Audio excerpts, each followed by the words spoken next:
So in terms of, great, thanks, James. So in terms of contact points for specific questions that you might have, if you have any questions or queries regarding either your organization, whether you think they're eligible or not, project ideas and stuff, you can contact myself. My name is Elva, and my colleague Dara McIntyre, and we've put up the contact details there. If you have any questions in relation to the finance or the inputting of the budgets, then we'd ask you to contact either Ronan, Stephen, or Veronica. And Veronica is here today doing the financial aspect of the application form. So you'll have the opportunity to ask her there. In terms of the agenda, excuse me, I'm going to give you a very brief introduction and overview of what learner and staff opportunities are. Then I'll bring you along to the application form just so you have the link. You'll be familiarized with what the application looks like. And then at 3 o'clock, Veronica is going to go into the budget and the finance section. I'll quickly address a few minutes addressing the quality criteria. So basically, these are the criteria against which your application is going to be evaluated. And then we'll have a brief question and answer session, and we will then finish at 4 o'clock. So I think most of you who are here today, certainly from the attendance list, you're either past participants, maybe sometimes new past participants of the programme, or you would have attended the information workshop that we held earlier on this week. So I'm just going to go through very quickly what an overview of learner and staff opportunities are, because I think there is some base knowledge there already. So first of all, the Erasmus Plus programme, it is entitled Enriching Lives and Opening Minds. That's kind of the tagline, and it's a European Union programme. It's from 2021 to 2027. The whole aim is that the programme itself is going to be inclusive, accessible and sustainable. So as most of you are familiar, Erasmus Plus is for higher education, adult ed, vet, youth, schools and sport. And in Lergus, we deal with adult education, vet, youth and schools. So higher education and sport are dealt with by the Higher Education Authority. So in terms of what somebody can do under the VET mobility action, we're going to cover learner mobility first. So really it's who. And I think it's important to differentiate at this stage in terms of, in Ireland, we tend to refer to FET as in further education training, which encompasses both vocational educational training and adult education. But when it's talking about European Commission funding, there's a very strong distinction between what VET is and what VET, as in vocational educational training, and adult education is. So in terms of VET, we're thinking about the world of work, so tightening those links between education and industry. And they're open, applications are open to VET schools, institutes, centres, community colleges, apprenticeship providers, national authorities, and VET representative bodies and other providers.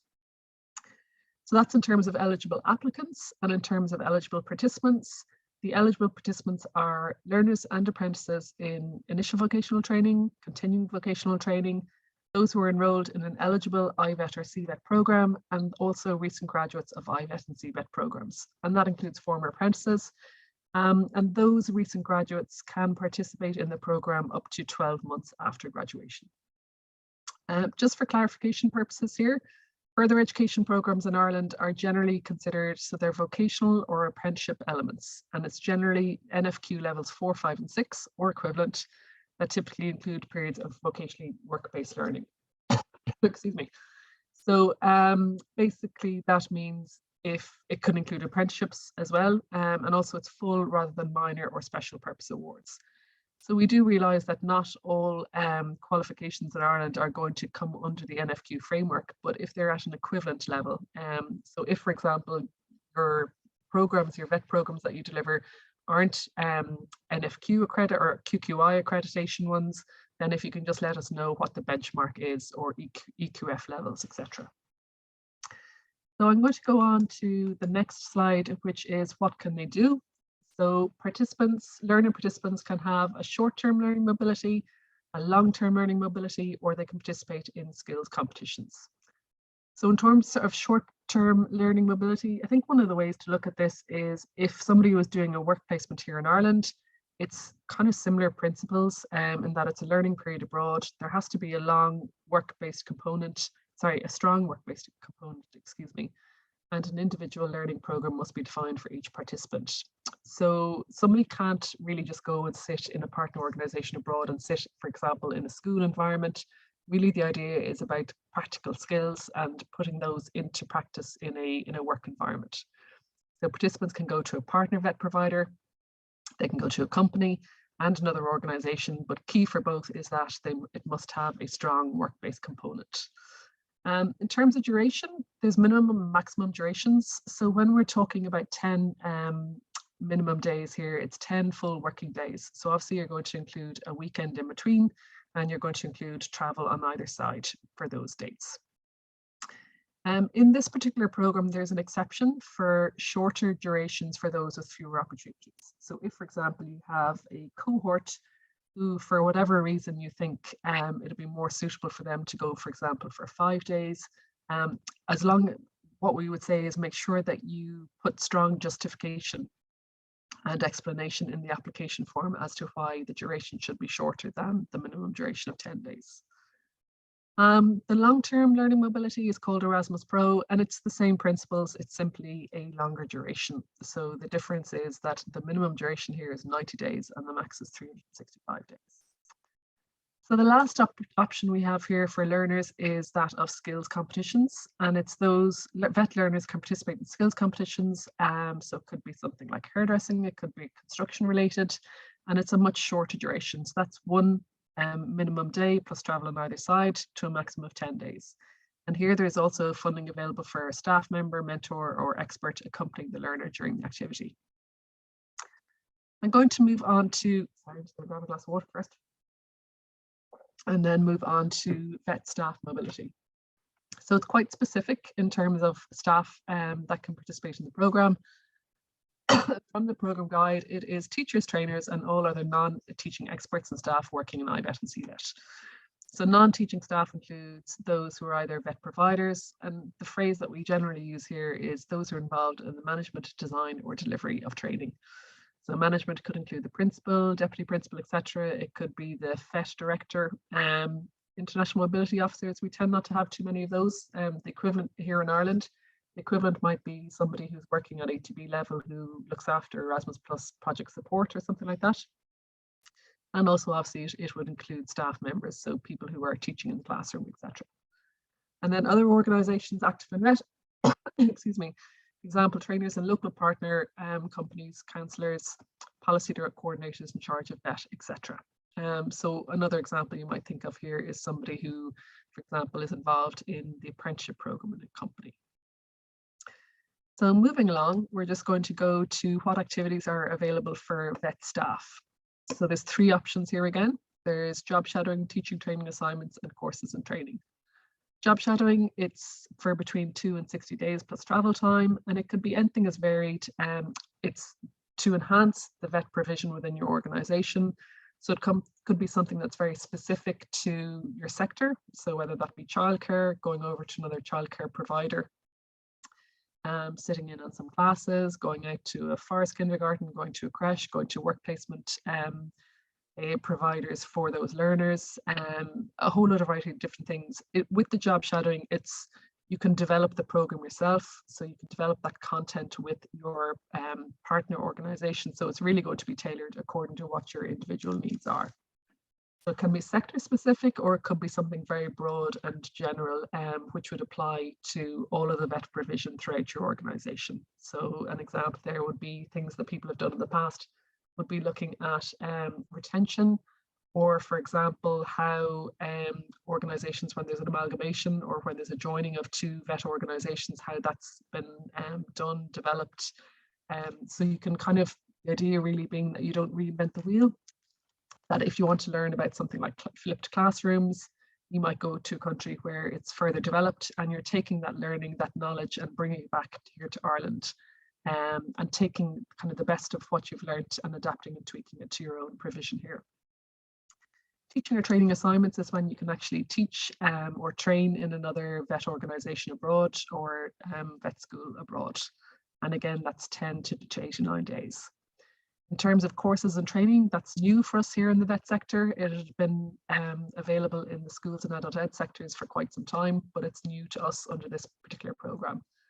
So the choice of the course and the training, it's the responsibility of yourselves. There are quality standards to help you guide in the choice of those providers. But just to let you know that while the minimum and maximum duration is 2 to 30 days, the eligible course fees are limited to a total of 10 days per participant. So I'm going to move swiftly along to other activities, and excuse me, other activities available are invited experts, hosting teachers and educators in training, and preparatory visits.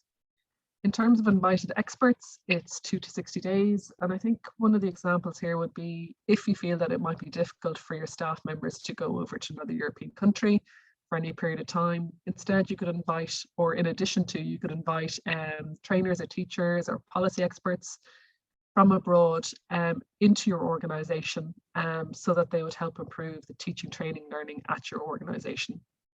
So it could be that an expert will provide training to staff, they could demonstrate new teaching methods, help transfer good practices in organization and management. Sorry, just going to allow somebody else in there as well. So the next option is hosting teachers and educators in training, and that's simply somebody who is studying to become a vet teacher or educator. If they part of their learning is that they would do a work placement abroad, then they could do that here in Ireland. So you will be inviting them to host, to undertake their traineeship here. Preparatory visits is something that we had in not the last program, but the program before that. The last program didn't have it, and we kind of lobbied, the national agencies lobbied for that to come back in this program simply because it was a really valuable activity. So it could be for learner or staff mobility. The exception here is that it's not for when you're undertaking courses. And the reason for that is the course is already developed, so there's not really anything to prepare for. However, if you have something like if you're working with a new partner, or you're looking at, you might have some vulnerable learners or those facing barriers to participation, and you want to go and prepare the participants for their period abroad by visiting the partner in advance, then you can apply for preparatory visits. And Veronica will be going through, when we get to the application form, she'll go through how you go about doing that. And next I just want to cover, if my thing will move along. Yep, next we want to cover where people can go. So we've done who can apply, who can participate, and now we'll go through where they can actually go. So essentially it's the member states of the European Union. So as you'll see here, all of the member states, and notably with the absence of the UK.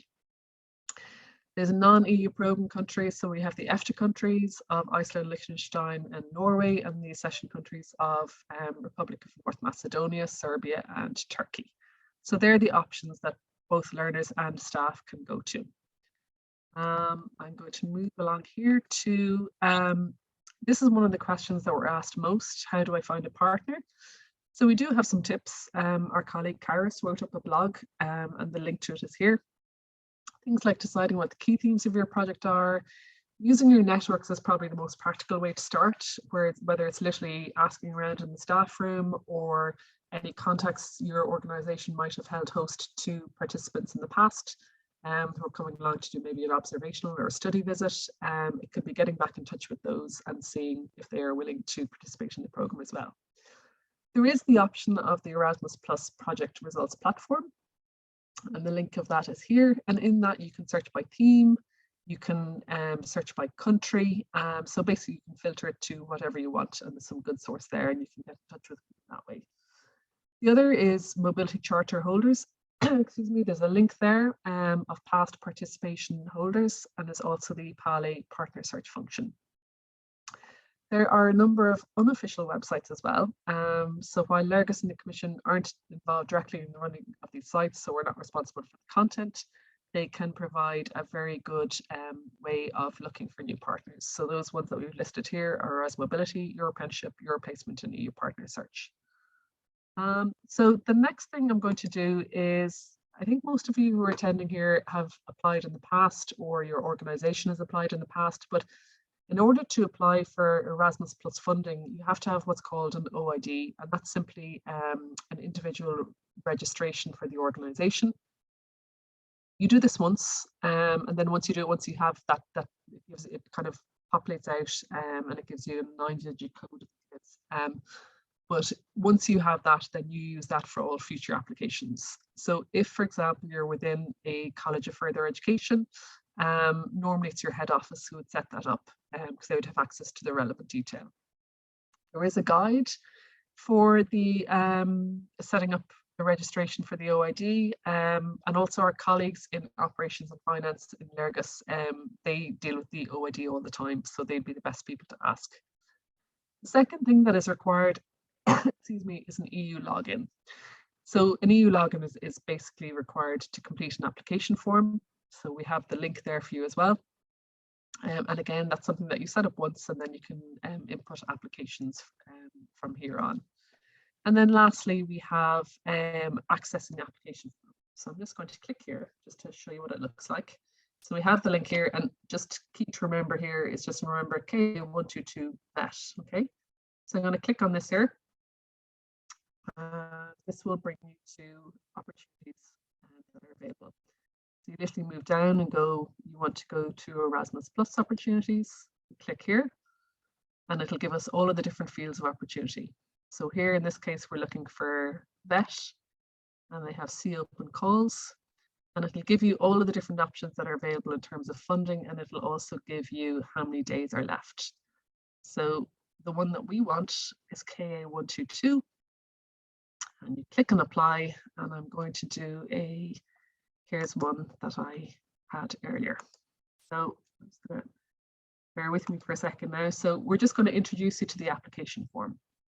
So as I said, the application form, you go through this, open calls, and it'll bring you to application detail. So in terms of the application detail, my colleague had filled in some of this already, and you'll see you can navigate your way here on the left. So it'll bring you to context, hosting organizations, background, project objectives, activities, budget, quality standards, follow-up, and project summary. So I'm going to start in the project summary, and the reason why I'm starting the project summary is this is usually the area that is read first by any evaluator. All you would say is that it should match whatever is in the rest of the form. So sometimes in the summary, there's a little bit of inconsistency. So there might be reference to some staff mobilities when actually the person or the organization has only applied for learner mobilities, etc. So just make sure that you ensure this consistency between what's in the summary and what's in the rest of the form. And really it's going to define the key elements in your project. So it might list where your participants want to go, how long they want to go for, and what kind of activity that they want to do. So for example, if we look here, once you fill in this information, all of the information here, it'll change from red to green. Okay, so this outlines here what you want to achieve by implementing the project. So the aims, you won't have to provide a translation in English, or you might just write in as above. So things like the number and profile of participants who will participate in the project, a description of the activities, and then, yep, so that's your project summary. So now I'm going to go back up to the very top, and it'll give context. It gives an outline of what sector it is, for example. So just reiterating that you're in the right sector, you're in the vocational educational training. In terms of your project title, we've just put something in there, but it would be handy or useful for us if you put your organization name as well in that. It would be great. The national agency of the applicant organization, you're going to be given a list of all of the different national agencies across Europe. There's two national agencies in Ireland. One is ourselves, Erasmus, and the other is the HEA. So we're IE01. So if you can make sure that you filter for IE01, obviously you have the option to fill in the form in Irish, but in English either. And then we're going to move on to, for example, the next area here is the applicant organizations. So we've just put in a dummy OID for this, which is Erasmus.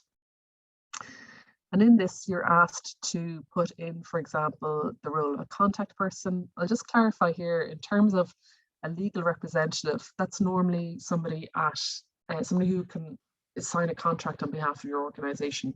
So that isn't necessarily the principal of your vet organization, but it's more than likely going to be the legal entity or the chief executive of the ETB.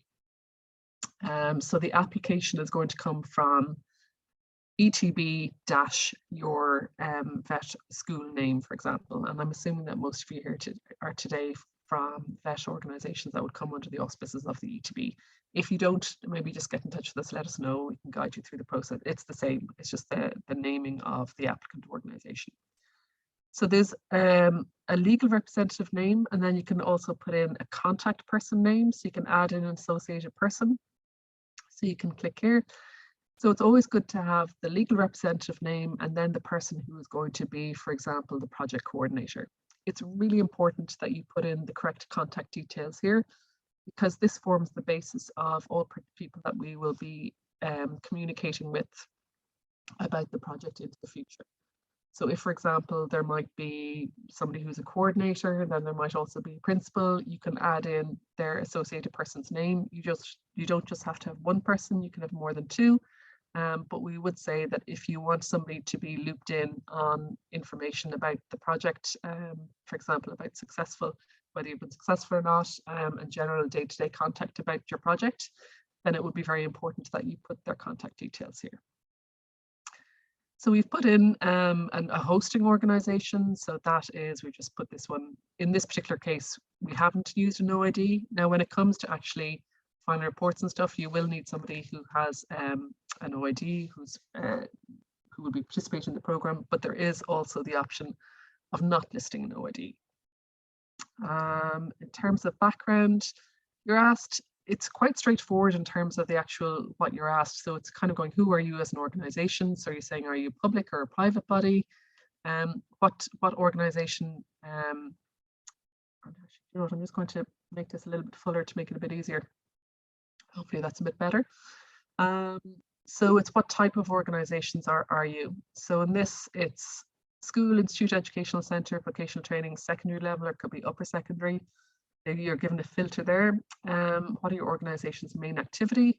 What kind of learning programs does your organization offer? So really it's a little bit about your organization. So for example, if you provide, school, vet and adult ed learning, that you might specify which belongs to this particular program.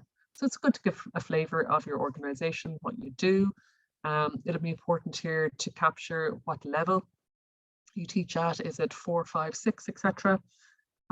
If you have experience, you can put that in. If you don't, that's absolutely fine. What profiles and ages of learners do you work with? So you can describe the learners, the sectors, how many years experience. You don't have to have any experience, but if you do, it's useful to know that.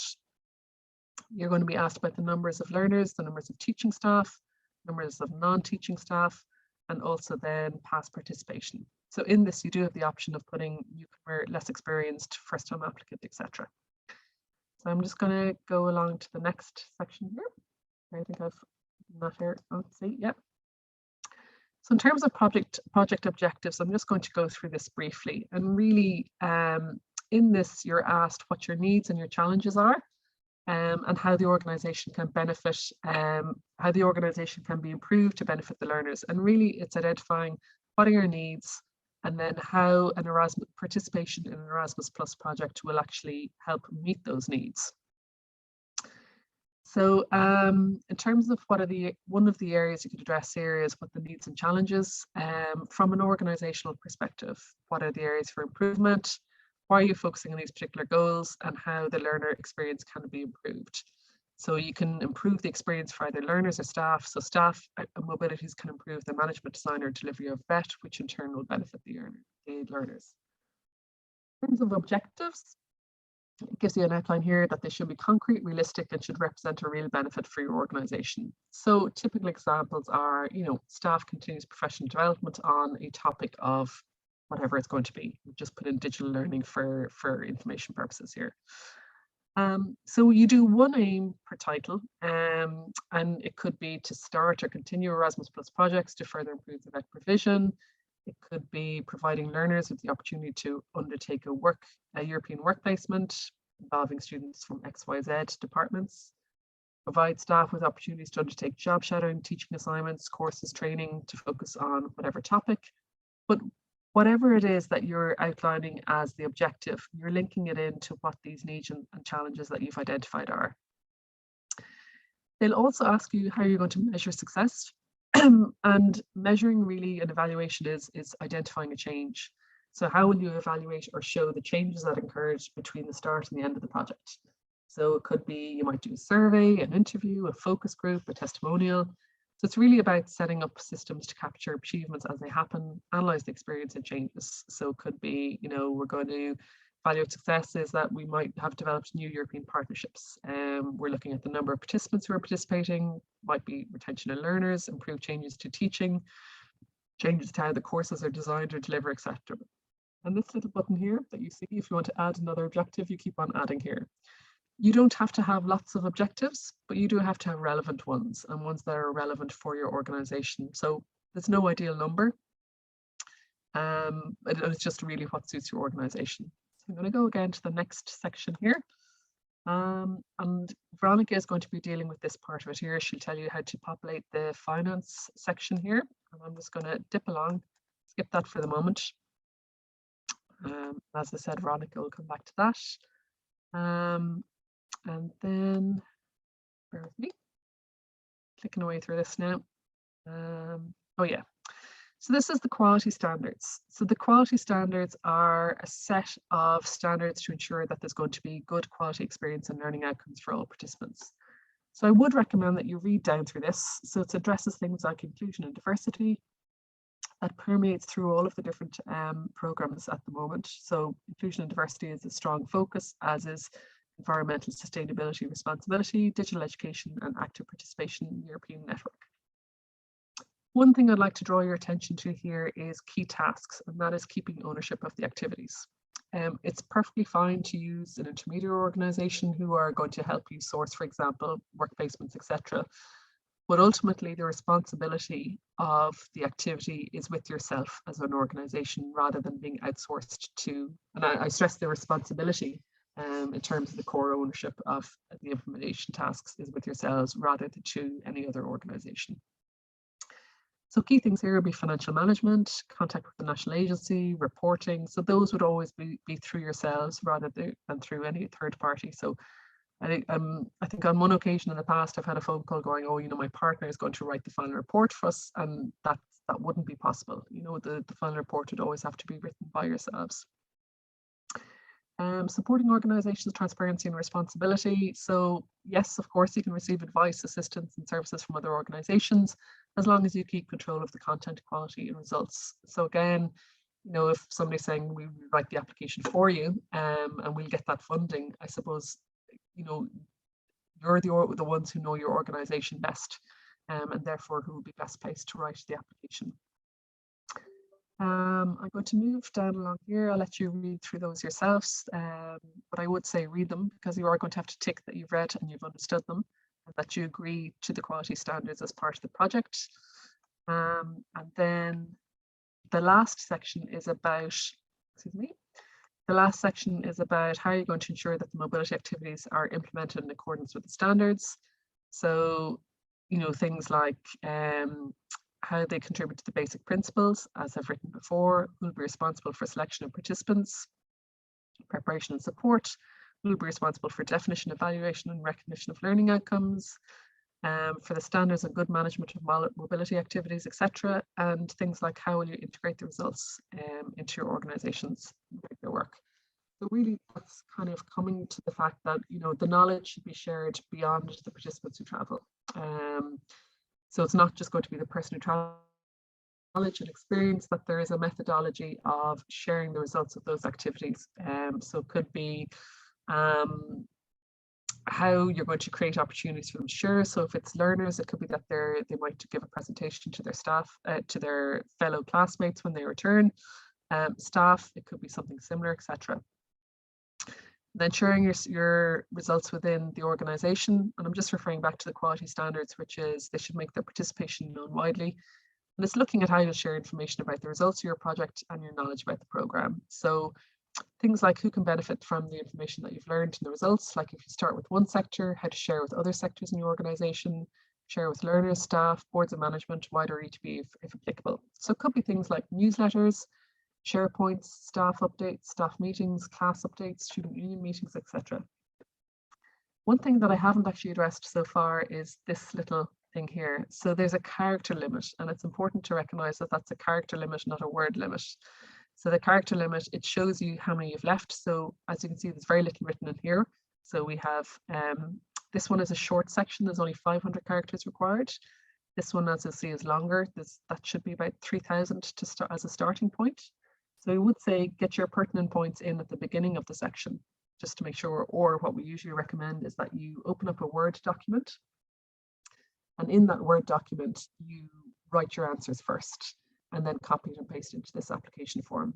There's probably just greater control in terms of getting your ideas down on paper.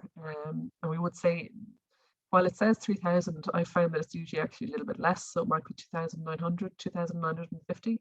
So just make sure that you're not too tight in terms of the character count there. So I'm going to move along to the next section, almost there. So again, we're back to project summary. So we did that at the beginning. So really it's kind of capturing what's in the rest of your application. And as I said, an evaluator would normally start here and then go into your application form. So as I'm going to come back here to the content menu. So as those sections are filled in, it'll turn from red to green, and you need all of these sections here to be red, or sorry, to be green, excuse me, in order to be able to submit an application form. If I can just bring your attention to one thing here as well, which is a PDF. We'd always say keep a copy of your application form. So you can click on PDF and submit here as well. See, in this case here, it won't allow me to submit because I don't have all of the sections filled, because some of the ones here are green. Let's see if there's anything else that I want to draw your attention to. Just there's a checklist here at the very end, which is before submitting your application form. Does it make sure that it fulfills the eligibility list? Gives you a link there, which is handy.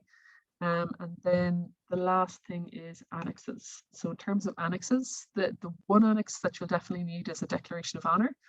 So that is that the declaration of honour will be printed, signed and scanned by a person who has the capacity to enter into a legal contract. So as I said, this will be usually a chief executive of an A2B, for example. And again, if you have a different scenario, please get in touch with us and let us know what the difference is, and we can guide you in that process. So that's a whistle-stop tour of the application form itself. I'm just going to pass over to Veronica, and Veronica is going to bring you through the quality side of things. And then I'll be going through the quality criteria and what next. So if I can pass over to Veronica, if that's okay. Yeah. Thank you, Elva. Good afternoon, everybody. I'm going to, as Elva said, take you on a whistle tour as well of the application form in terms of the budget and activities. So I will have a presentation for you, but I'm not going to go through the presentation itself. I will try to cover the most of what I have included in the presentation while I'm discussing those activities and budget headings under in the application form itself. However, following the workshop, you will get the presentation in terms of finances from us as well. So I'm going to now, in terms of questions, you can pop some of them into the chat if you wish, but there will be a session afterwards where you can ask questions in relation to whatever you've heard today during this clinic, this workshop, whether it's in relation to quality or finances or the activities itself. Okay, so I'm just going to share my screen.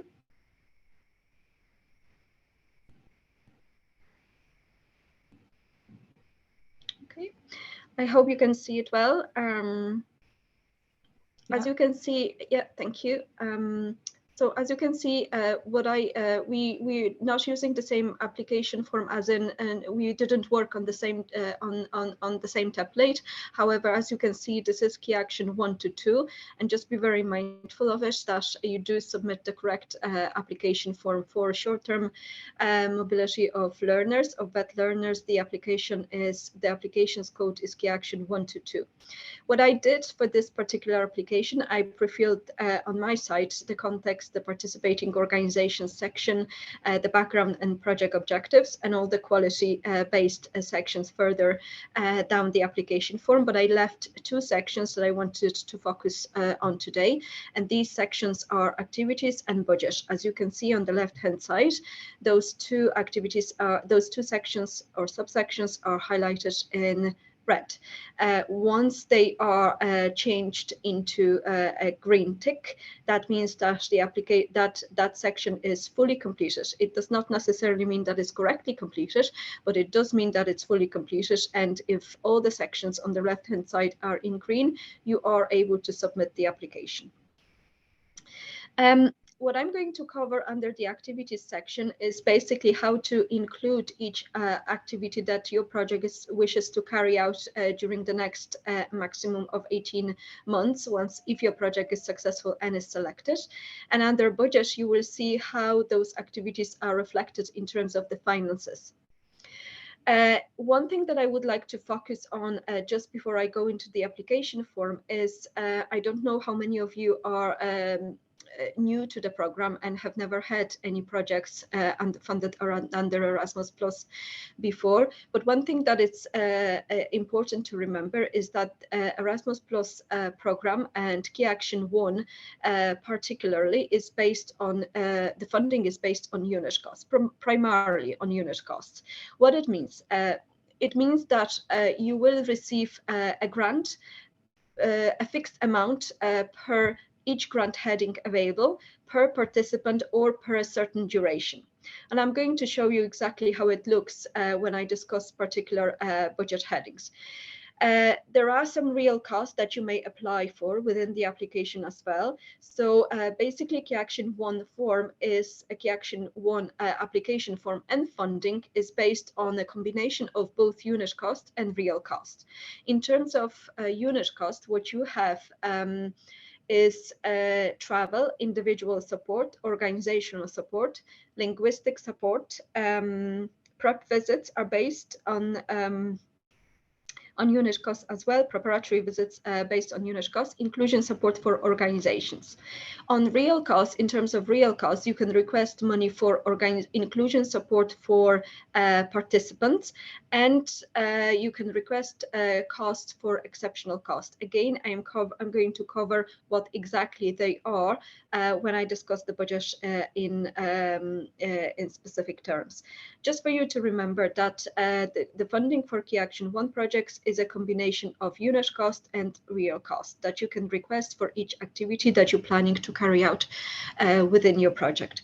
One other thing to remember is that there is an assumed co-financing in those projects. What it means is that, as you will see, if you receive a unit cost for something, that unit cost might not necessarily correspond to your actual spending for that particular thing, whether it's travel or individual support, etc. And when it is below, it is fine because you are still entitled to a unit cost. However, if you go over the unit cost, that's where the co-financing comes into place. And obviously, it's a co-financing from the organization's perspective rather than participants taking part in mobilities or in project activities. Again, I'm going to explain that later on when I go through the budget section. But two things to remember: the funding based on a combination of unit cost and real cost. And second thing, that there is an assumption that some of those projects might be co-financed. That it will. This will very much depend on how you manage your project as well. So whether you are booking, for example, travel in advance, or organizing the mobilities way in advance, that allows you to move within the remit of the awarded grant. Okay, so I'm going to go into activities section. Now, I cannot see the chat just yet, so if you don't mind, I will actually go through those two sections first, and then if you have any questions, I will take them afterwards. This is the first section that is very much linked to the budget. And what you need to complete in here is activity type. As Elva mentioned before, you have several types of activities, and those are activities for staff, activities for learners, and then other supported activities, such as, for example, invited expert or hosting teachers in education, or I'm not sure if I remember the third one as well, but there are three of those. So in here you have to select an activity. So for the purposes of this section, I'm going to select a short-term learning mobility of vet learners. Okay. So this is what I already selected. Now, if you scroll down, you will see that already this section, summary of participants profile, was already pre-filled for you. On the left, on the right-hand side, you have a delete button. So, for example, if you select it incorrectly, you can either reselect it in here, or you can delete it and select it again. Obviously, reselecting from the drop-down menu will be much more easy in this respect. Okay, so we have the short-term learning mobility of VET learners first.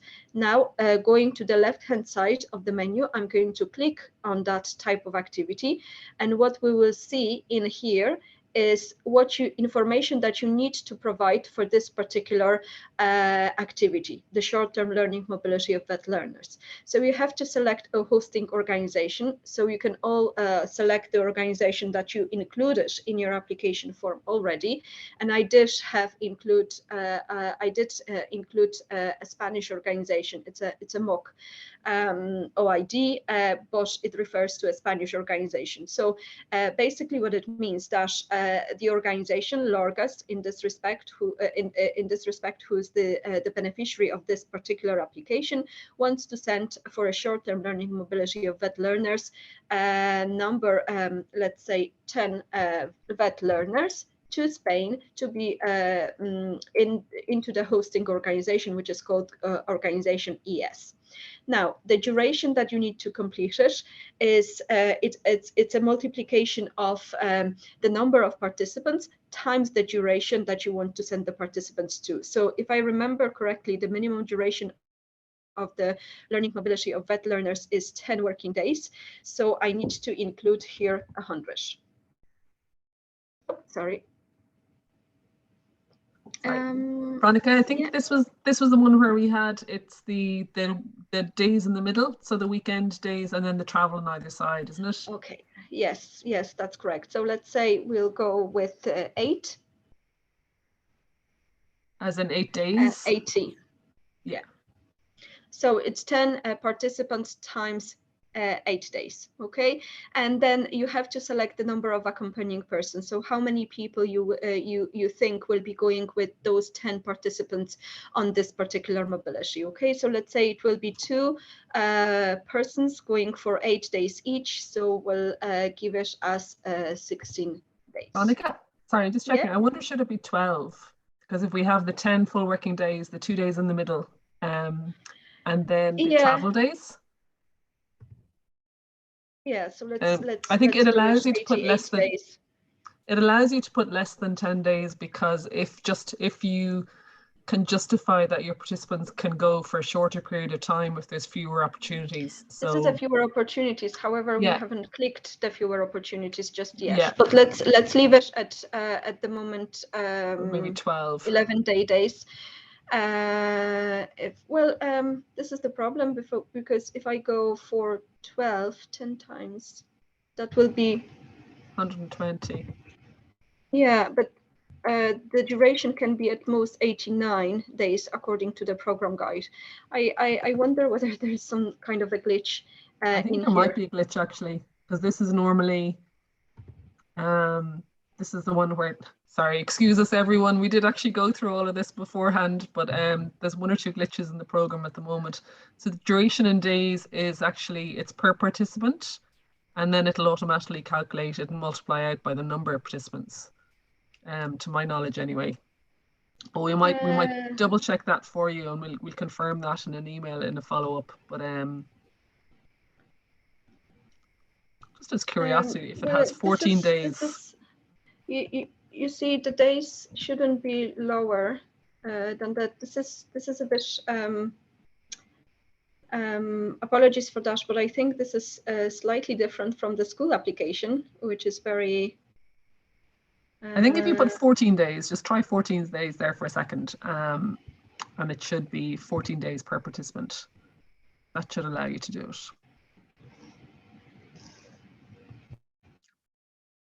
it. We'll confirm to everyone afterwards. Okay, and then below, what you need to include is the number of participants with fewer opportunities. So basically, the definition of participants with fewer opportunities is in your program guide. And I'm sorry, if I can go back actually to that previous one, and I'm sorry, that's completely my error and my mistake, because I got confused with the KA122 application form, where you actually have to provide the average duration.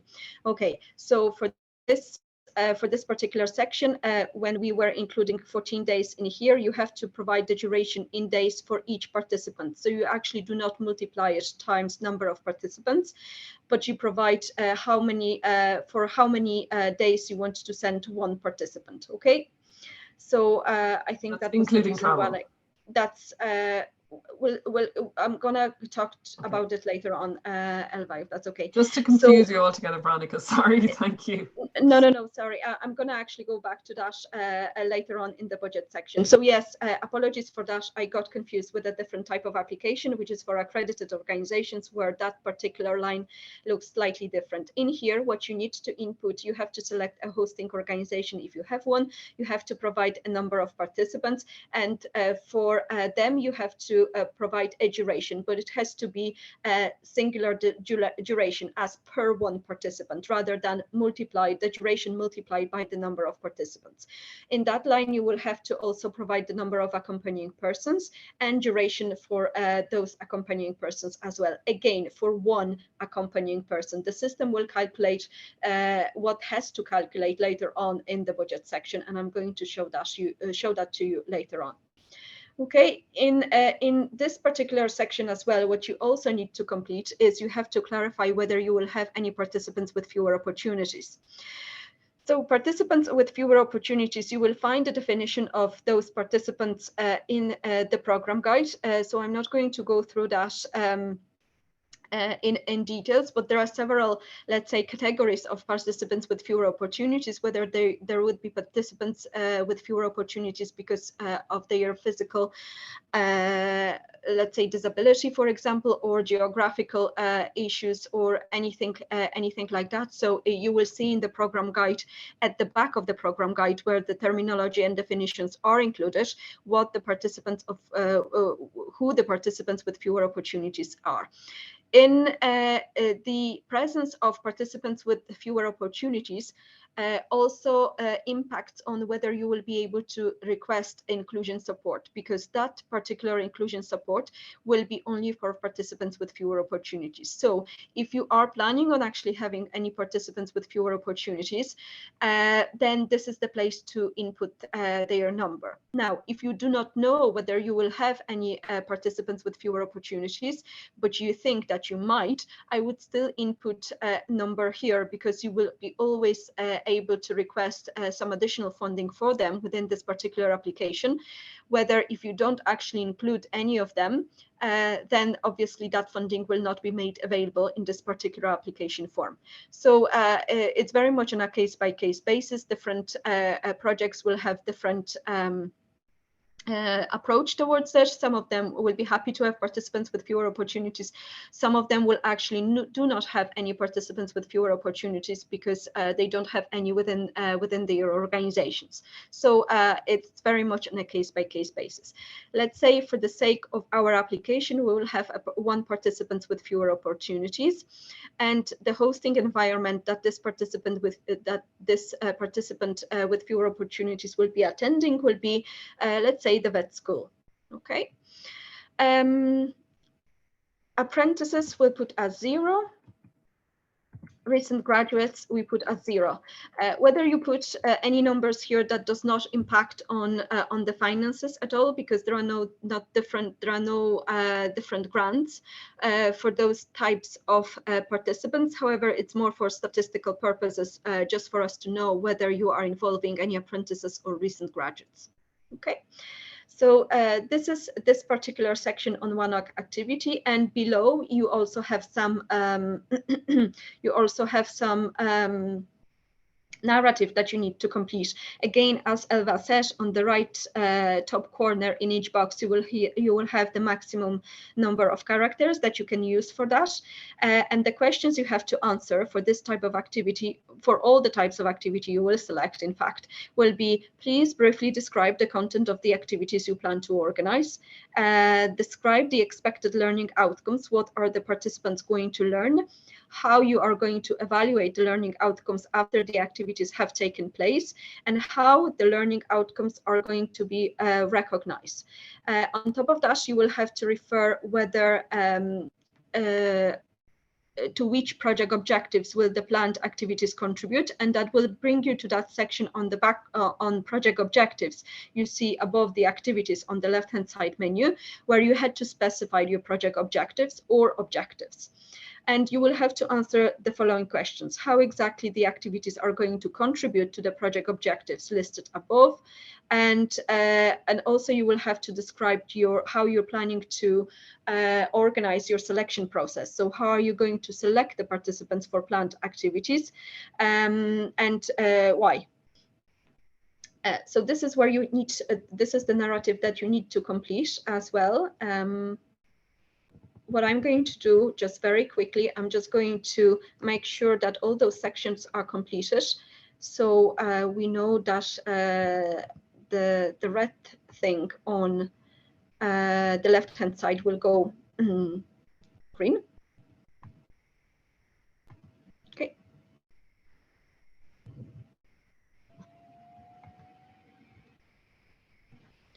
Okay, and you can see that the activities and the name of the activities that we selected went from red to green, which means that everything in the compulsory fields were completed. As you can see, that's not necessarily correctly completed, especially in the narrative section of it.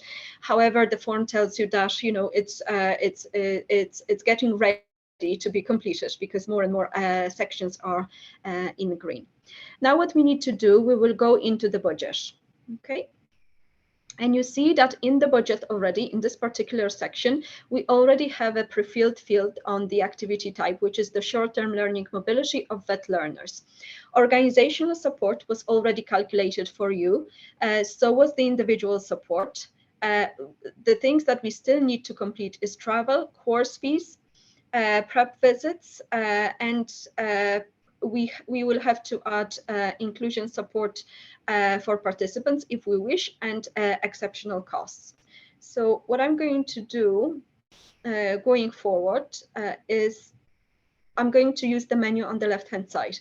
So these are all the grant headings that you can apply for funding for that particular activity, short-term learning mobility of VET learners. As you remember from the previous section, we selected 10 participants to go to Spain for 14 days each.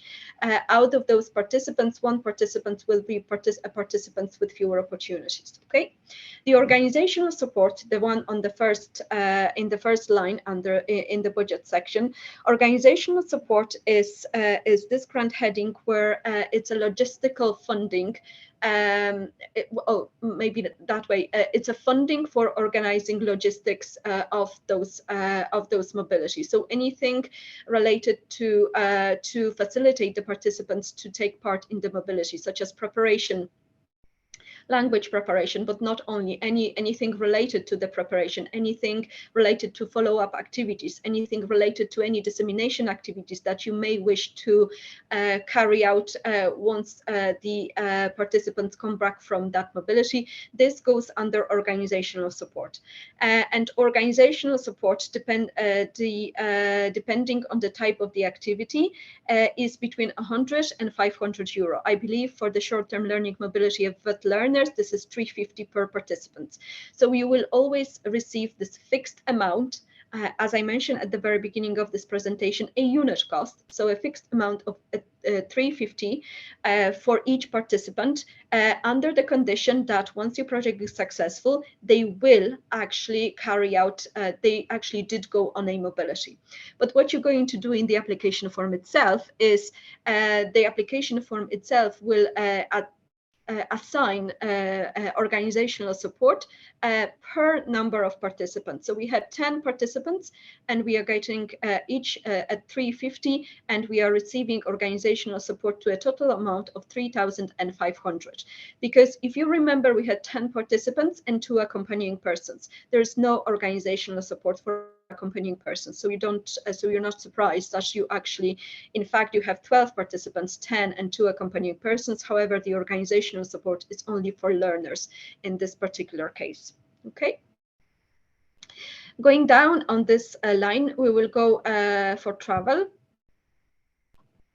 And this screen is quite small, I think, for you. I'm trying to get it maybe slightly bigger. Okay.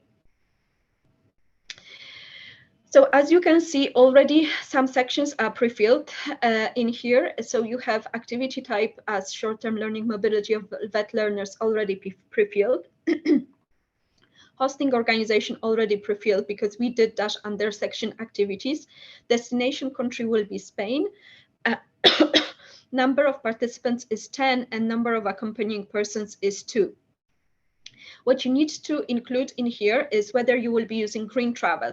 And the green travel is, if you go into the program guide, you will see that for travel, you always have a unit cost.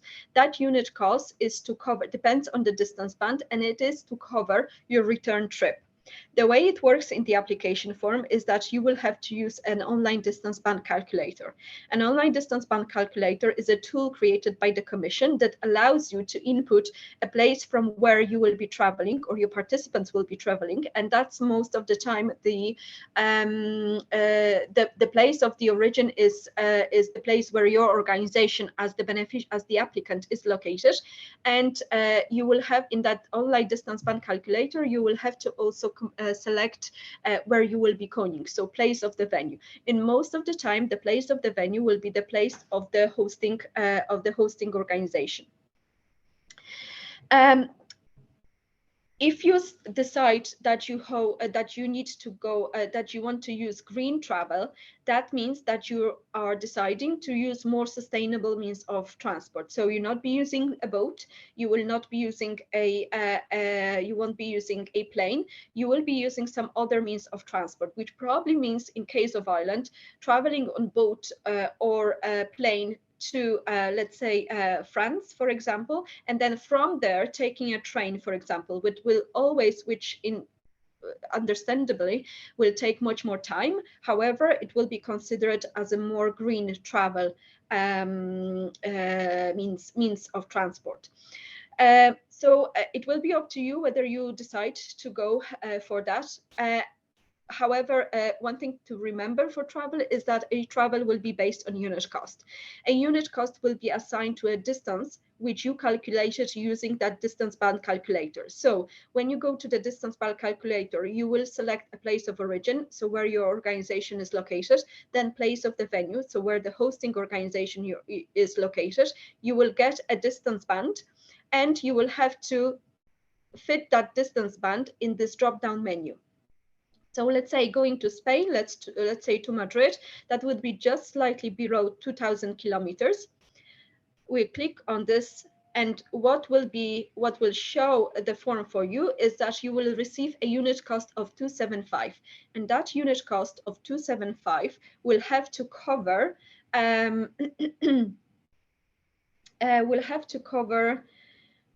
your return trip. Okay. So even though in the distance band calculator, you're selecting the distance one way, the distance band that corresponds to that way is actually to cover your return trip. Okay. So this is the total travel grant then for 12 participants this time, because obviously accompanying persons have to travel as well. It's 3,300. So this is your travel. Okay. Now we will going into individual support. Individual support, I'm going to make it a slightly smaller, maybe because the figures are a bit, I'm going to close this for a moment. Individual support is for subsistence. So basically, individual support, we have to cover the subsistence for participants and accompanying persons during the activity. And what we understand under definition of subsistence is obviously accommodation, any local travel that you may need, in order to go into your hosting organization, etc. And then anything related to meals and things like that. So, it's, as a definition, is quite straightforward. Subsistence is to cover your or to facilitate basically your attendance at that activity in the hosting organization or in the hosting country. And again, if you can see on the screen, we have certain fields that are already pre-filled, such as activity type, hosting organization, destination country, number of participants, duration of the activity, number of accompanying person, duration for accompanying persons in days, etc. And in here, it is very important that you add travel days in here, because the subsistence is eligible for you, for participants, not only for those days when you are at the hosting organization, when your activity is actually taking place, but also for the days when you are traveling. Okay, so this is very important that you do not skip this particular section and don't put 0, because if you are planning on traveling outside of training days, so let's say the activity for short-term learning for vet learners, for our activity type short-term learning mobility of vet learners, is going to start on Monday, but you are going to travel actually on Sunday, which means that you will be traveling outside of the training days. If you are traveling outside of training days, you can add a maximum of 2 days, of 2 travel days. Okay, so 1 day before, 1 day after. Now, if you were to select, green travel, that will allow you, the tool, the application form will allow you additional. Will allow you 3 days each side of the training activity. So instead of maximum of 2 days, as we have in here, because we did not select green travel, we would have 6 days. Okay, so this is the advantage of having green travel, that extends the duration of the activity. You're getting slightly more money in terms of the individual support, but you have to decide for yourself basically whether you feel that you do want to use the sustainable means of transport, and whether that makes sense from also time perspective for you. But just please be very careful that you do need to add travel days in here. And even if you at the moment thinking that you might be traveling on the same day as the first day of the activity, just be cautious and put those at least two travel days in here, unless it's a green travel, in which case you can use up to 3 days each side of the activity. And when you look at the figures at the moment, you will see that what we have in this column, duration, this column, duration in days, is 14 days. In addition to that, you have travel days. It will basically mean that when we see this in the application form, what we will think is that your activity is going to take actually 14 days. It might with weekends in between, but in addition to that, you will be traveling on 2 separate days. Okay. Okay, so this is the individual support. As I said, it covers the subsistence. What you have is also linguistic support. Sorry, and this is some kind of error that's coming with the application. And basically, the linguistic support is a cost of providing language learning materials and training to participants who need to improve the knowledge of the language or receive training during their activity. And this is to do, if I remember correctly, and maybe Elva, correct me if I'm wrong, this is for those participants for which the language is not covered in the online language system. Yeah, correct. It should give you a little bit of information there, but the online language support system is a tool that is used by, it used to be restricted to those who are more than 19 days, but now it's for any duration that you can access a particular online language tool. And if it's outside of that remit, you can look for linguistic support. Yeah. So somebody could put the information in, and then if we discover when we're going through the financial evaluation that it's actually covered, then you could put that in, put the funding in there. Now there seems to be some kind of a glitch because I cannot access the drop-down menu. I would say that Spanish is actually covered in the online language support tool. Yeah. Therefore, we are just going. There is some kind of error in the application form. Oh. Apologies for that, but that's something that we will have to check with the commission actually. So I'm just going to leave that. It will be probably not completed because I can't select the language in here. And then we have preparatory visits. So for preparatory visits is whether you are going, as Elva explained to you before, is you can set up a prep visit to your hosting partner before the mobility takes place, okay? In terms of the duration, I don't think there is a minimum or maximum duration of the preparatory visit.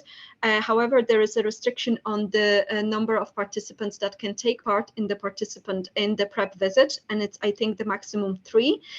If I remember correctly. And obviously from, let's say, money-wise perspective, I think it makes sense to keep it shorter because the only unit cost, so a fixed amount that you received per one person on a prep visit is 575 euro, which means that needs to cover your travel, your and your subsistence during that particular trip. So obviously it cannot be too long. So let's say we will have one participant who will go on a prep visit in advance to a short-term learning mobility of vet learners to meet with the hosting partner and maybe agree on the program of the upcoming activity for vet learners, check accommodation, check any or agree different financial and non-financial accommodation arrangements, etc. So this would be what the prep visit can focus on. But as I said, there is a maximum people who can go on the prep visit in one go before one activity. That means 3 persons per prep visit, and what you receive for each participant on a prep visit is a unit cost of 575 euro, and this cost is supposed to cover both travel and your subsistence and any other costs that you might need to incur during this prep visit, obviously. In which case you have to remember that 575 is not exactly a huge amount, so you have to be very careful with that money, and that probably means that you won't go for longer than 2 days on that particular visit. I mean, obviously, depending on how you manage your spending in that respect as well. Okay. On the left-hand side, what we also have is inclusion support. So if you remember, I mentioned that before, that we actually have inclusion support is only for participants with fewer opportunities. So if you, under section activities, did not select participants with fewer opportunities, you will not be able to did not highlight that you will have some participants with fewer opportunities in your project, this section will not be applicable to you. Inclusion support itself is divided into 2 types of grant. The first grant is so-called inclusion support for organizations, and it is based on a unit cost. What it means, inclusion support for organization, it means that an organization who decides to accommodate participants with fewer opportunity in the upcoming activity will get an extra 100 euro per participant with fewer opportunity to organize the mobility. So anything related to that mobility from logistical purpose, this is where you can, this is where the unit cost comes into play for an organization, okay? But also on top of that, you have additional type of inclusion support, and this is inclusion support for participants. Inclusion support for participants is based on real cost, which you will need to manually enter into this section. And this cost will address, sorry. And this section will address the specific needs of participants with fewer opportunities. So let's say you would have somebody who would need interpreter, for example. I'm just giving an example. I'm not saying that it would be eligible cost, but it might be. So this is where you would like to, or they need specific a specific vehicle or something like that. So this is where this cost has come into play. Inclusion support for participants is funded at 100%. So for example, if you think that a specific cost for participants with specific fewer opportunities will be €1,000, this €1,000 will need to be input in here. And on top of that, you will need to provide a justification of why this person actually needs this particular cost. Okay, only then this section of the application form will be fully completed. Okay. So just remember, in terms of the inclusion support, we have two different types of cost. One is for the organization to manage the mobility for participants with fewer opportunities. So it's an extra cost on top of the organizational support that they are already getting for this participant. And it's a unit cost of €100 per participants with fewer opportunities. And in addition to that, you can request inclusion support for participants with fewer opportunities to address their specific needs. In which case, this cost is based on real cost and it's funded at 100%, which means that whatever you feel that this cost needs to be, this is the amount that you need to input in here. You don't need to provide any receipts. You just need to provide justification why this cost is needed for your project. Okay. And the last section is exceptional cost. And the exceptional costs, there are two types of eligible exceptional cost. The first one is, as I believe, expensive travel. So this is for those projects that wish to. This is for those participants for which the standard travel unit cost is not enough. And it's quite a difficult calculation. So if you are thinking that some of your participants will be coming from from places geographically remote or coming across other barriers when traveling, whether it's from or to, please do contact with us in advance to that. We will tell you whether it is possible to apply for exceptional costs for expensive travel and how to do that calculation. On the other type of cost which is eligible under exceptional cost is costs including visa-related costs, residence permits, vaccinations, and medical certificates. And I believe those costs are funded at 100% costs. So if I'm going to add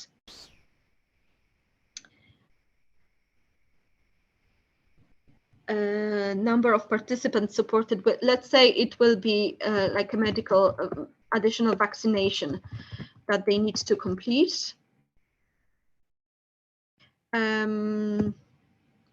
Number of participants supported with this cost, and let's say that 2 participants will need that, and the cost will be, let's say, €200.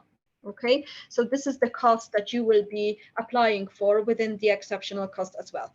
As you can see, all the costs on the left-hand side are now completed, except for the linguistic support, but that's an obvious glitch that I will have to actually register with the Commission's IT help desk, because it's not something that should be appearing, especially at this stage when we have two weeks to the deadline, and not even 2 weeks to the deadline. But as you can see, if that linguistic support was completed, we would have all the sections on the left-hand side in green, which would allow us to nearly complete the application form.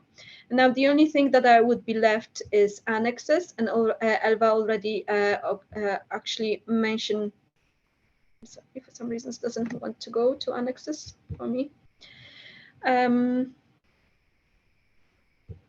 Okay. It will not go. But Elva already showed that to you, that you will have 2 additional sections to complete here, annexes, where you will have to download the declaration on honor, which will have to be signed by the legal representative of your organization. That will be whoever will be signing a grant agreement between us and the organization if your application is successful. And then the checklist, where you will have to confirm that you are agreeing with the questions listed in that particular checklist. One thing that I would like to tell you as well when we are at it is that you have a sharing functionality. Again, for some reasons, I cannot get into it. And that sharing functionality, if you complete an application form with maybe in cooperation with somebody else, and you want to share that application with the legal representative, you can do it through this functionality, which is available on the bottom of the left-hand side menu. And that sharing functionality, by that sharing functionality, you can share your application that you're completing with somebody that you wish to review that application, for example. And you can give different permissions for viewing this application. So the permission can be view, or just view, or just view and read, or view, read, and edit. I would probably refrain from the last one, because that means that some changes might be introduced to the application form that you may not wish for, but certainly this is the functionality that can be used. And the last section is the submission history, and that submission history is quite important, because it will give you an outline once of your submission process. So once you click submit button, you will be actually able, in the submission history, in that particular section, you will get a notification that the application was submitted on this and this. I'm sorry for those emails. I have my Outlook closed. I have no idea where they're coming through. In this submission history, you will be actually able to see confirmation that your application form was submitted. Also, if there are any problems with actually submitting your application form, if you have any technical issues related to the submission of the application form, and if there are any errors, that submission history will also capture it. And that brings me to another point that I wanted to share with you before we actually close on this particular section, is that we would strongly advise you that you do not wait till the very last minute with submitting the application form. As you can see, that the form are not exactly fully working by the looks of it. So there might be some technical glitches which we have no control over, because this is managed centrally by the Commission. So in any of those technical glitches appear while you're completing the application form, this is something that we will need to notify the Commission about. So it's best to actually start completing, not waiting till the very last minute, till the very last day to submit the application form, because you might get stressed and frustrated with actually trying to do that, and that's not always that's not a good sign.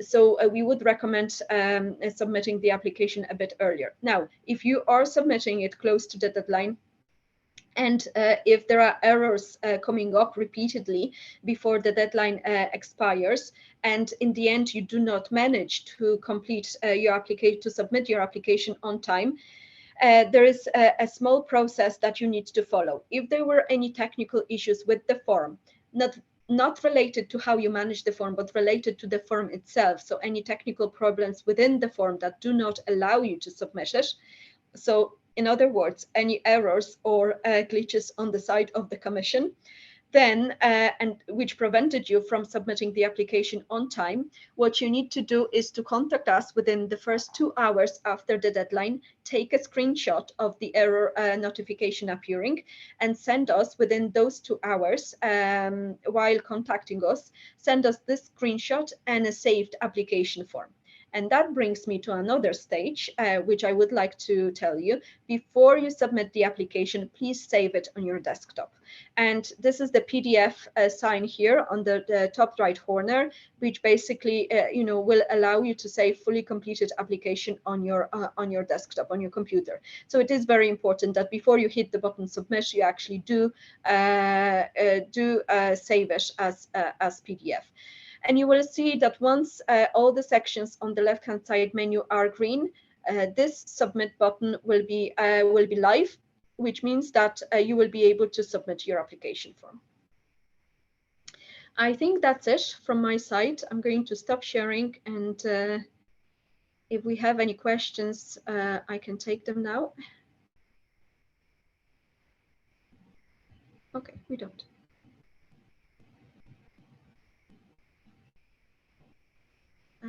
Yep. Okay, if we don't have any questions, yeah. Could I just ask one question there? Sorry. Yes, go ahead. Your presentation is very informative. Thanks very much. Just on the number of days that you put down, the number of days that's not necessarily work experience days. Let's say if I was doing work experience with students, that could include a weekend, the number of days. I think for this particular one, and Alva, again, correct me if I'm wrong, the minimum duration for this is 10 days. So Alva, those 10 days are including weekends?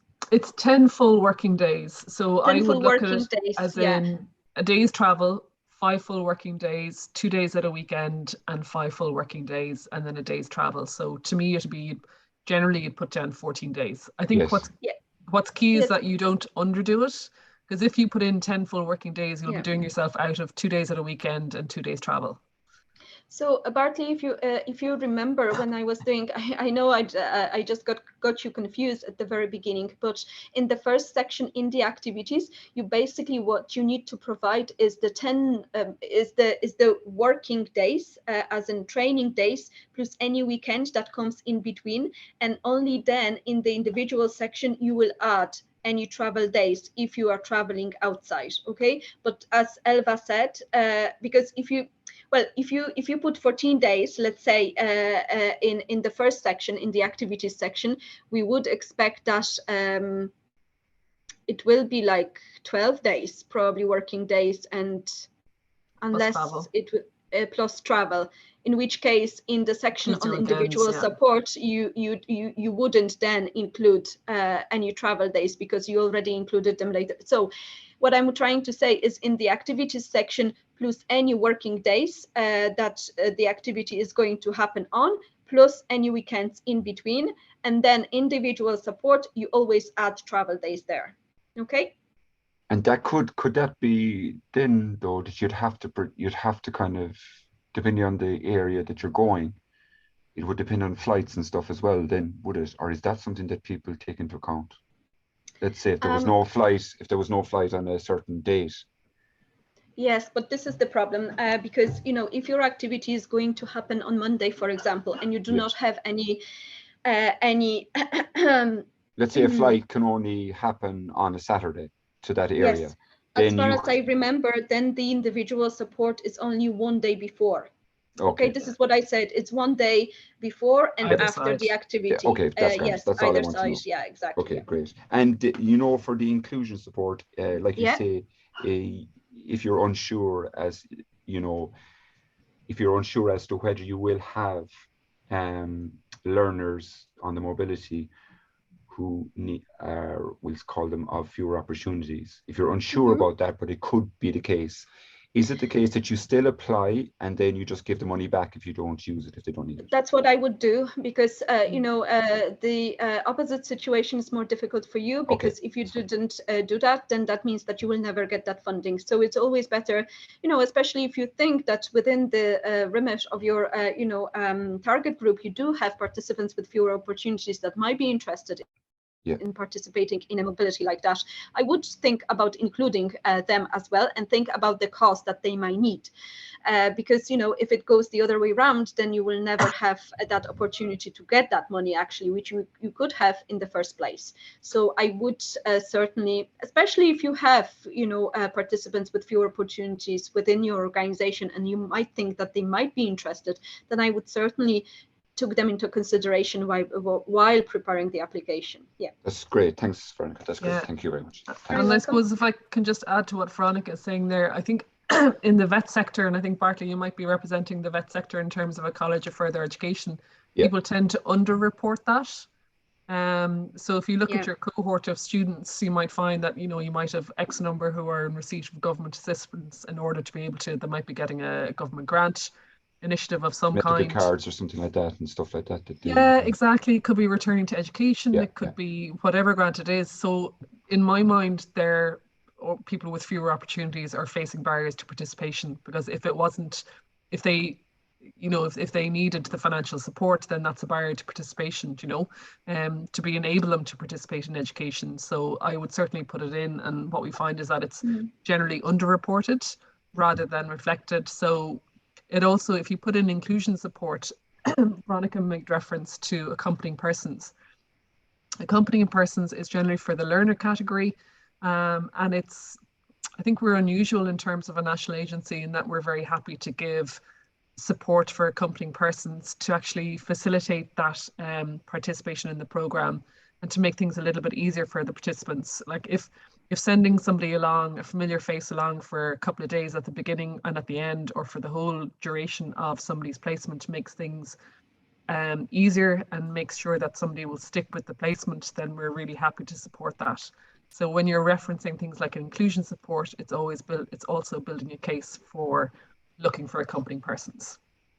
Yeah, and if I can add, this is something that I did not mention, that inclusion support for participants, this type that is based on real costs, that might be also travel and accommodation costs, providing that you don't include them under other grant headings. You know, when you have travel, that you actually do not include it there, but you do include it under inclusion support for participants. That can be the case as well, because sometimes, you know, this might be maybe more expensive, in which case, because inclusion support for participants is funded at 100%, it will have to be receipted if your application is successful, but it might be it might make more sense to actually apply for that travel and for that travel in there rather than under a regular travel grant heading.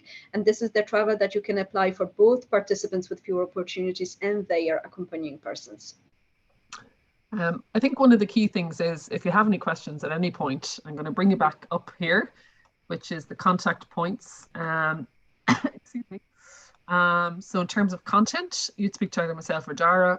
Finance queries, Ronan, Stephen, or Veronica. And I think one of the things is, pick up the phone, send us an email with your query, perhaps with a screenshot, and then we'll be answered. Because once the application is in, it's in, and that's it. We can't do anything retrospectively. Whereas at least if you want to sort something out before submitting the application form, we can make sure that you're maximizing the opportunities that are available to you in terms of the different financial supports. If you don't mind, I might just move on to quality criteria. I realize we're coming up to short on time. So quality criteria is essentially just saying that we don't pick a rating or a grade out of thin air, that it's all based on these quality criteria. So these criteria that we're sharing with you here today are the sections within the application form and the criteria against which we as evaluators have to benchmark. So we are given scoring, so a range of scoring. So for example, here the maximum points under relevance is 30, under quality design is 40, and under quality follow-up actions is 30. So we're given scoring, but we're also given, say, something that's poor, fair, good, and very good, and then quality criteria associated with that. So it just means that the whole process is very objective rather than subjective. I'd like to draw your attention to the fact that if you're a first-time applicant, there is a principle called proportionality. So essentially, an evaluator would know that you're a first-time applicant and therefore will evaluate accordingly. So it's taking into account that, you know, you don't necessarily have the experience under your belt to be able to fill in, for example, maybe impact aspects of it, because you've never done a project before. So you're kind of anticipating what the impact will be, but not necessarily knowing. So it's taking that into account, and it's giving you a little bit of wriggle room and leeway accordingly. So just to stress that if you are a first-time applicant, that is taken into account. In terms of what next, for these short-term activities, there is a limited number of activities that you can apply for. So there's a max of 30 per project. So 30 participants, whether they are learners or staff. It doesn't include accompanying persons, excuse me, but there is a max of 30 per project. You'll also have a max of 3 short-term projects over a consecutive 5-year period. That's fine. As Veronica said, allow plenty of time. I know we're all human, and sometimes that human nature is to kind of maybe leave it to the last possible minute to submit, but we really would recommend doing your best not to leave it to the last day. We've had many a stressed phone call at 2 minutes to 11 on the deadline day with somebody having a query on an aspect of an application form and unfortunately missing the deadline date. And I think we're as flexible as we can be in terms of lots of different things, but there are some things that we can't be flexible about. And one of those is the content of the application by a certain date. Review, validate, submit the application form in time for the deadline of the 23rd of February by 11 a.m. It's via the application form, which we've gone through and shown you. Admittedly, that was very much a whistle-stop tour, a very quick overview.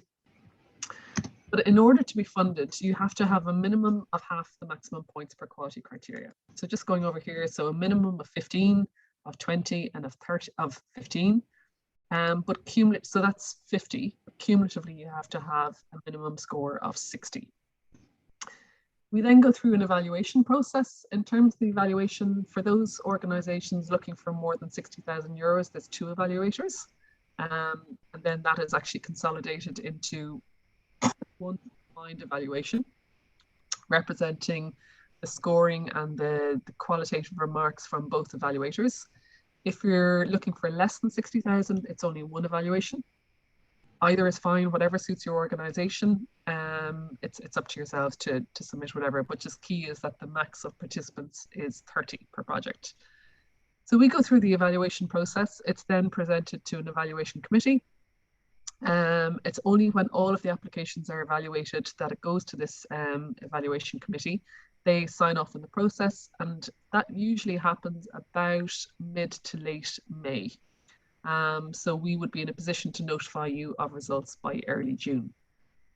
In terms of your start dates, so for these, excuse me, for short-term projects, the potential start date is between the 1st of June and the 31st of December 2022.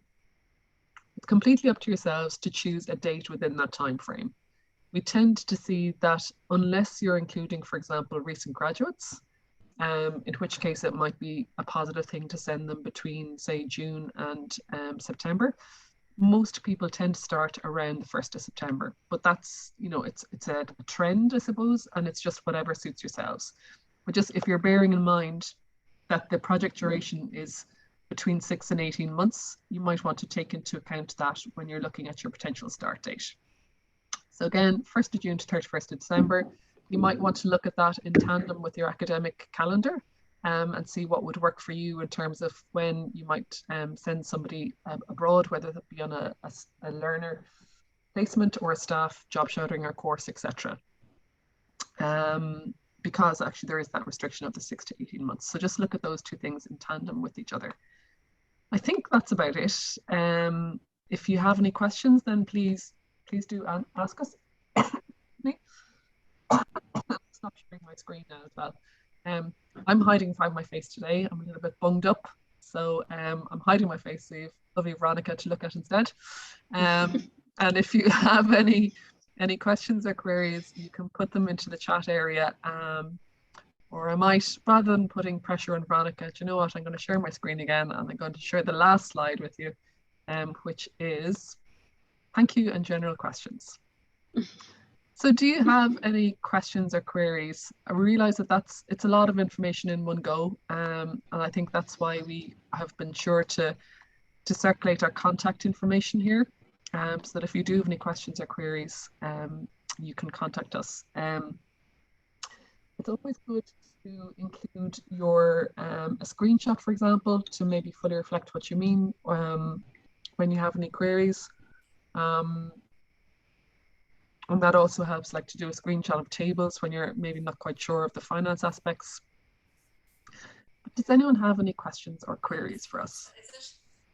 And you can turn off your you can turn off your microphone, but please feel free to ask. My name is Geraldine McElvanny. I'm with CDETB. Hi Geraldine, how are you doing? And okay. I actually just have started on the international desk as kind of like a project support worker, like you were talking about there. Oh, congratulations, well done. Well, teacher. I'm a teacher primarily. I'm just doing some hours with so you probably would know John Hogan would be our yes. So he's retired. So I'm kind of doing the anchor for a couple of different projects. We're actually using KA2. So I actually just wanted to find out more about KA1 projects, which is why I started on this. Just in the relation whistle-stop tour. Yeah, no, it was great. It was really informative, and like I didn't realize how complicated it was. So it really helped to see that. You were talking about partners and all that, and I'm not trying to kind of promote this, but we're actually working on a KA2 project, and we're looking at how we can help support people meet other partners. And I don't know if John had already been talking to you about this. We have actually set up a website called Vet Mobility.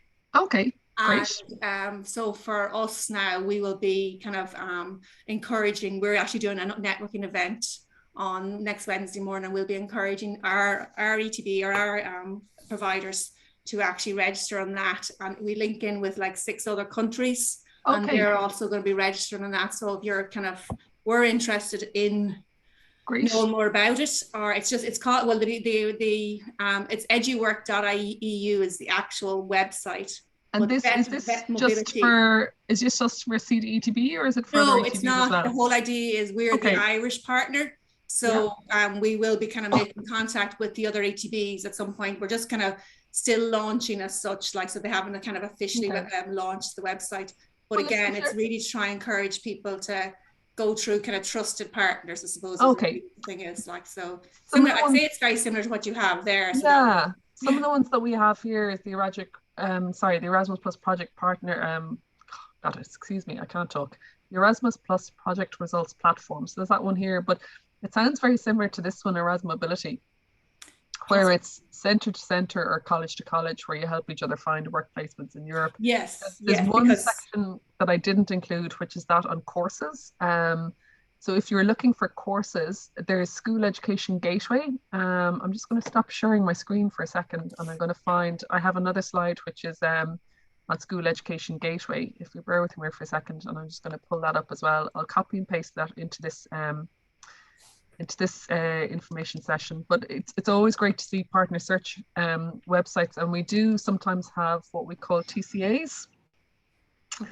So TCAs they're usually face-to-face just at the moment. Obviously, we're not necessarily doing the face-to-face as frequently as we had done in the past, but it's getting people together. It's, say, for example, if the Irish National Agency, if Lergus organise a face-to-face activity, can spread over maybe 2-3 days. So it'll be 1/3 Irish, 2/3 European programs or participants. Excuse me, I'm just going to share my screen again. Participants who are going to come together to, like, it might be looking at something like content or different particular topics. And it's really about bringing people together so that they can have that kind of experience where it's that meeting people and physically meeting. I know a number of people from CDETB have participated in the past, but just maybe to share this one as well, which is in terms of so here we had outlined some of those Erasmus Mobility, there's your Erasmus Plus project results platform, but also in terms of how do we find courses. So the courses guided by quality standards, but School Education Gateway and IPALE can be filtered for very School Education Gateway and IPALE can be filtered for VET, for example. So I'm just going to pull this one up here. Excuse me. So if I want to put down VET here and filter.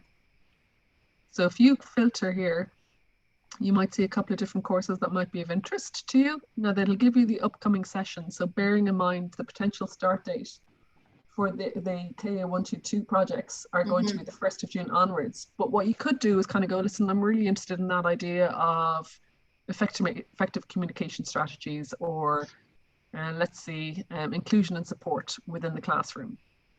So you could contact them and say, listen, we note that this is going to happen on this date. Do you have any plans to hold any more between X and Y date? And then they might have a couple of other ones lined up in that particular time frame. Or it could be that you've identified, you want to learn more about functional educational apps, social media in the classroom, etc.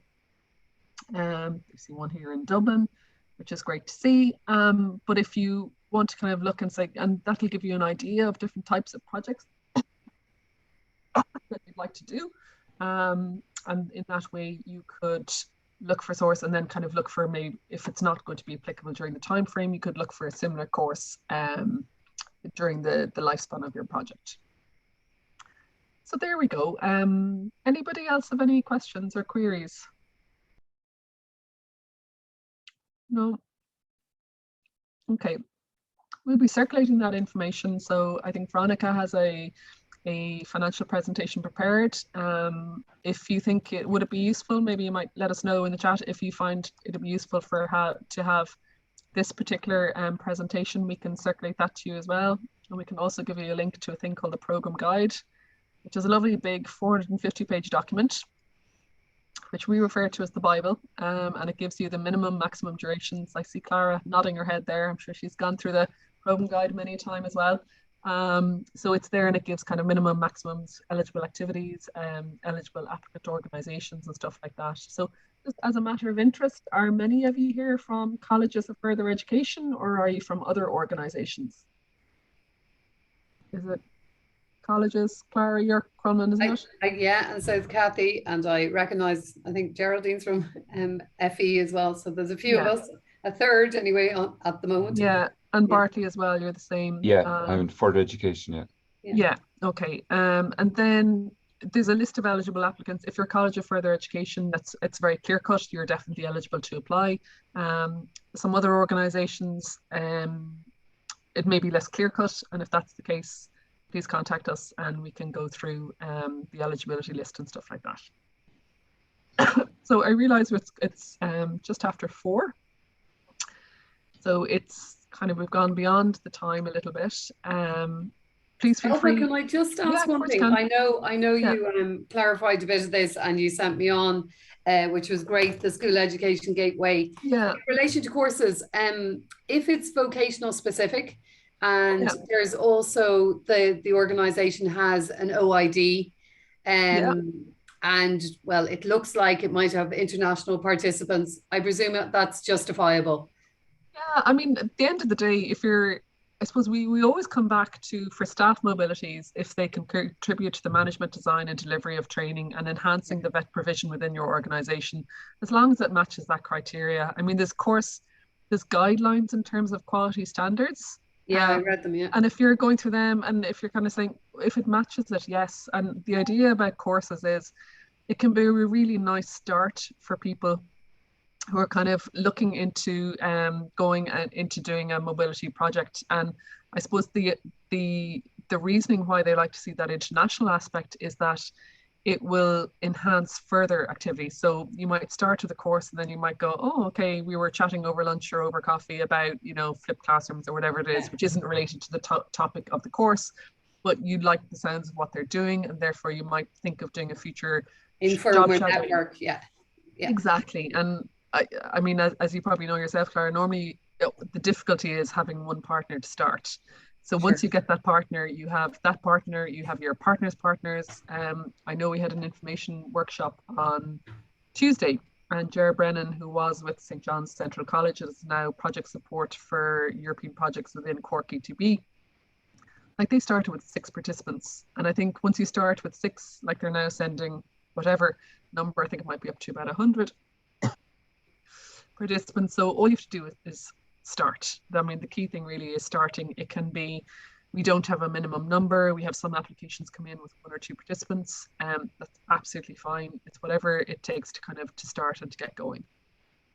But in terms of courses, sector specific, it's similar to the job shadowing. You can have it as sector specific if you want, or you could have it as something which is a little bit broader. So some of those issues might have been like communicating with learners. It could be retention. It could be whatever your identified need is yourself within your organization, and that's perfectly okay. Again, just think what is going to improve the vet experience for learners or for staff or for both, and once you match that, it's fine. Yeah, perfect. Elva, can I just quickly add something? In that financial presentation that you will receive after this session, there will be a section on courses and course fees, because this is additional cost which I didn't cover obviously in the application form because it was a different activity that I selected as an example. But you also will have a section on course fees, which is a grant heading that is specifically related if you select as an activity courses or trainings. So to look at that section as well, because the courses are funded at €80 per day to a maximum of €800 per participant. So obviously there is a limit to the number of days in there as well. So please do have a look. And if you have any extra questions in terms of the funding for courses, just please let me know. Okay. Brilliant. Thanks a million. Great. We can hang on for another few minutes if anyone has any questions that they want to address on a one-to-one basis, or if you'd like to leave, that's absolutely no problem. I think we've gone slightly over. Is Professional Institute eligible? Okay, professional instrument, do you mean as an applicant organization? If it's as an applicant organization, it depends. I think this is one of those ones where it depends on whether you're sending your own learners and staff abroad. Do you want, Clara, I'll take the pressure off you because I think we're just looking at you there now. So lovely as you are, we might just come back to the how do you find yeah, it part of it. That's perfect. I'm actually going to be very rude and go and say thank you very much, Veronica, and thank you, Elva. It was really informative as ever. Thanks a million. No problem. Thanks No Very problem welcome. Thank you so much. Thank Bye. you. So when you're talking about an institute, I think a vet organization is one that sends their own learners and their own staff. If you are an institute and if you're not delivering vet, then you're not delivering vet courses at level 4, 5, 6, and I mean full awards. So I'm just going to go back up here to this section. Okay, so we have, so if you look here, so a vet organization is NFQ level 4, 5, 6 or equivalent, and it's full rather than minor or special awards. So you're really coming back to, do you as an organization match this? If you don't match that, for example, if you deal with other organizations and you want to send the learners and staff of other organizations on a mobility learning period or a staff for learners or for staff, then you would apply as a consortium applicant. That process is a little bit different because you can't actually apply under a short-term project. It has to be an accreditation, and you have to apply for an accreditation first. We might have a separate chat about that. Maybe just drop me an email about it, or we can have a separate one-to-one chat about that. I'd probably have to find a little bit more about your organization and how you might potentially match for that. Geraldine, nice to have met you.